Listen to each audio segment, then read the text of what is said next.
जब आप इस मार्ग में आए, कथा वक्ता की जो ये श्रेणी है, जो ये मार्ग है, तो इस मार्ग में काफ़ी ज़्यादा एक परिवार का ना आज के समय में तो बहुत ज़्यादा विरोध चलता है कि ना, "अरे यार! तू क्या पंडित बनेगा?" ऐसे एक ना है, एक मानसिकता है। तो जी। आपने जब इस मार्ग को चुना तो आपके परिवार का क्या उसमें मतलब एक था रोल था कि क्योंकि आप तो महिला भी हो, तो मतलब एज़ अ लेडी महिला के तौर पर आपको क्या कुछ परेशानी का सामना करना पड़ा?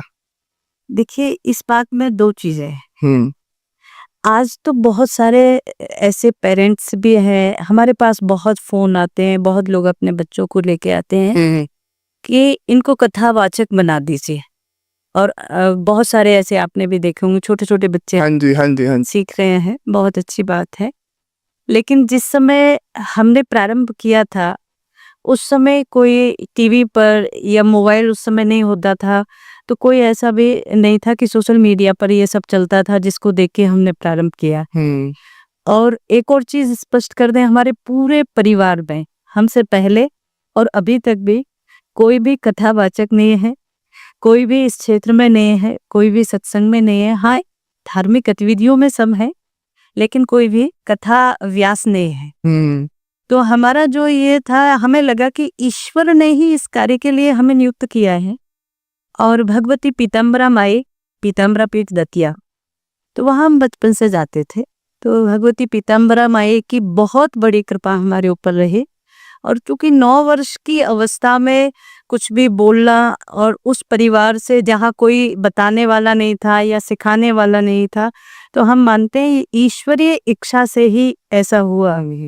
और आज तक भी हमें लगता है कि बिना ईश्वर की कृपा से ये संभव नहीं है।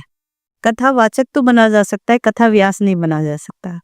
व्यास केवल ईश्वर ही बना करके भेज सकता है। तो जब ये बात आई और 9 वर्ष की अवस्था से छोटे-छोटे सत्संग में जाना प्रारंभ हमने किया, तो ये ईश्वर की इसमें भी हमारे ऊपर बहुत बड़ी कृपा रही कि हमारे माता-पिता या परिवार, शुरुआत में तो लगा कि भई हाँ ठीक है, बच्ची जाएगी तो लोग कुछ कहेंगे, रिश्तेदार कुछ कहेंगे। तो चूँकि एक मध्यम वर्गीय परिवार में और एक छोटे स्थान से निकल कर के आना, तो ये सब रहता है कि आगे लोग क्या कहेंगे।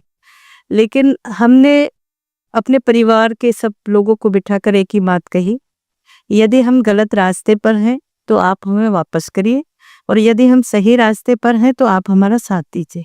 और ये एक वाक्य था जिस दिन से पूरा परिवार हमारे साथ रहा, हमारे हर निर्णय में। और आज हम वैराग्य लेकर के हरिद्वार में हैं, रामानुज संप्रदाय से 2004 से यहीं आश्रम में ही निवास है हमारा।